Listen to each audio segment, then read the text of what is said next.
The 5 Scariest Secrets of the Bermuda Triangle. The Bermuda Triangle, also known as the Devil's Triangle, is a notorious area that lies in the North Atlantic Ocean between Florida, Puerto Rico, and the island of Bermuda.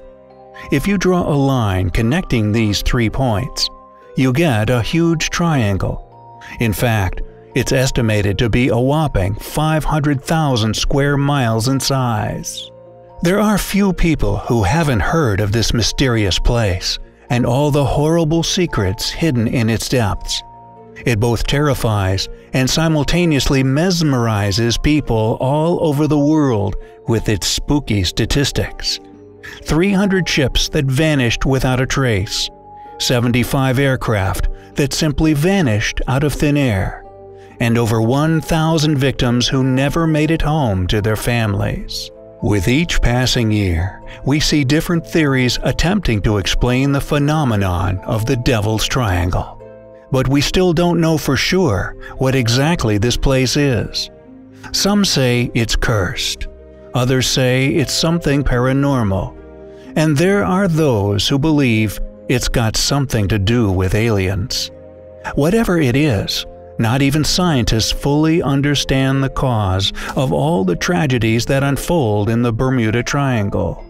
Here are 5 of the area's most mysterious disappearances, some of them centuries old, some eerily recent.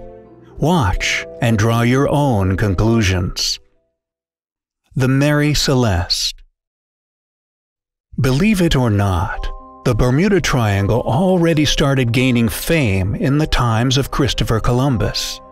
During his voyage to the New World, the explorer noticed pillars of fire falling from the sky and crashing into the ocean near this arcane area. At that time, there wasn't any developed system of communication, so people didn't find out about the triangle until the 20th century. But even before that, the mysterious place was claiming victims on a regular basis. One of the most well-known disappearances was that of an American merchant ship called the Mary Celeste. The vehicle set sail on November 7, 1872, with the ship's captain, Benjamin Briggs, along with his wife, their 2-year-old daughter, and a crew of 7 on board. They were heading from New York to Genoa, Italy, with a precious cargo of 1,700 barrels of raw alcohol.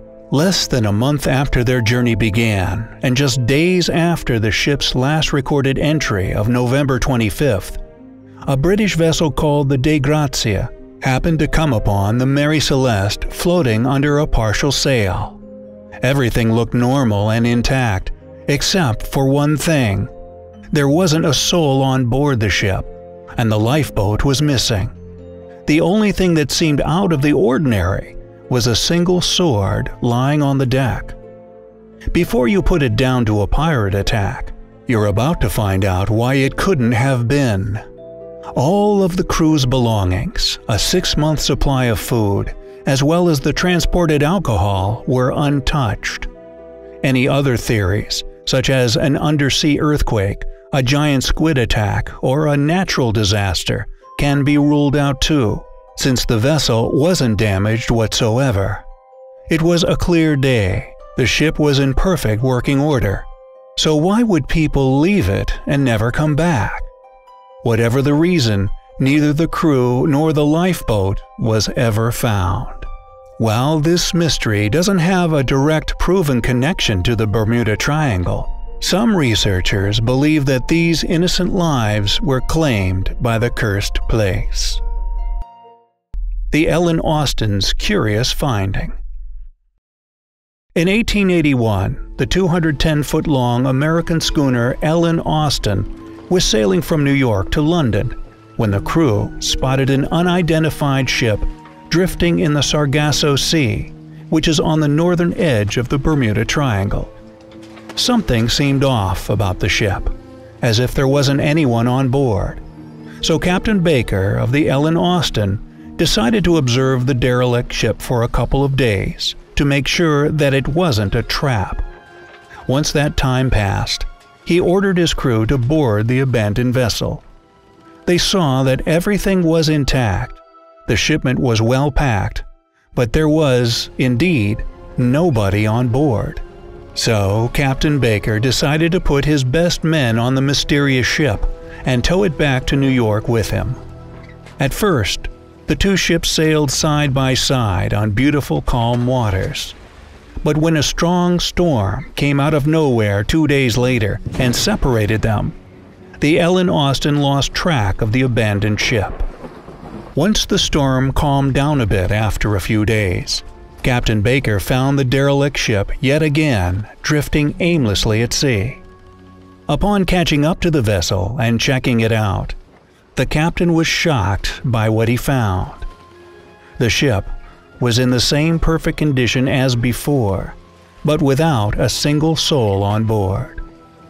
This part of the story has been confirmed, but there's more to it. Some people believe that Captain Baker made one more attempt to bring the ship back to land, but after try number 2 ended in the same exact way, the Ellen Austin just left the seemingly cursed vessel alone. According to another version, the derelict ship was spotted once again, but this time with a crew different from the one left by Captain Baker. Nobody but the Devil's Triangle itself really knows the truth. The USS Cyclops. In the entire history of the U.S. Navy, there hasn't been a larger single accident loss of life than the tragedy that happened to a huge fuel ship called the USS Cyclops in March 1918. The ship was supposed to deliver 10,800 tons of manganese ore from Brazil to Baltimore, which means it had to go right through the heart of the beast. The ship set off on a nice day, and the only message ever received from the crew stated that they weren't having any troubles whatsoever. And then, the ship, with its 309 people on board, simply vanished. The captain of the Cyclops never sent a distress signal or anything like that. Just poof, gone. Even after the area had been thoroughly searched, no traces of the vehicle were found. The investigation never did discover the cause of the disappearance. The Grumman Cougar jet. One of the more recent Bermuda mysteries is the disappearance of a Grumman Cougar jet. It was 1991, at around Halloween time. Piloted by John Verde and his co-pilot Paul Lucaris, the jet was flying over the Gulf of Mexico, heading for Tallahassee. The weather wasn't ideal, a bit overcast with scattered storms. So, in order to get up above the turbulent clouds, Verde asked the flight center for permission to increase the altitude. It was granted, so the pilot started to do just that. As the jet was ascending into some sunlight and out of the cloud cover, it vanished from the radar. The controllers couldn't believe their eyes. In the spot where they had just seen a plane literally moments ago, there was now only an empty space. They tried to call the pilots, but there was no answer. And yet, again, there were no distress signals or maydays or anything before the disappearance. The plane wasn't falling into the ocean. In fact, it was quite the opposite. It was gaining altitude. It seemed to just fade away as it was ascending to the necessary height. No trace of it has ever been found. The MU-2B. And now for the most recent. On May 15, 2017, a twin-engine plane took off to deliver Skylight Group founder and CEO Jennifer Blumen, along with her two little sons, just 3 and 4 years old, to Titusville, Florida. Piloted by Nathan Ulrich, the plane left Puerto Rico at 11:30 a.m. The weather was good, the flight was going smooth as butter, and nothing could have predicted the tragedy. But when the plane reached an altitude of 24,000 feet, it just vanished from the radar. Miami traffic controllers also lost radio contact with the aircraft. The next day, 15 miles to the east of Eleuthera Island in the Bahamas, the U.S. Coast Guard spotted some debris, which they believed were the remains of the missing plane. However, neither the passengers nor the pilot has ever been found. There have been so many more disappearances over the years. In 1941, the USS Proteus and USS Nereus went missing on the same route their sister ship, the USS Cyclops, had taken several decades before. In 1945, Flight 19 disappeared over the area of the Bermuda Triangle, and one of the rescue aircrafts sent to search for that missing plane also never came back. There are countless more stories like these, none of which have a concrete explanation. What we've covered today are just some examples of all the souls taken by the Devil's Triangle. What version of their disappearance do you believe? Tell us in the comments below. Don't forget to click subscribe to stay on the bright side of life.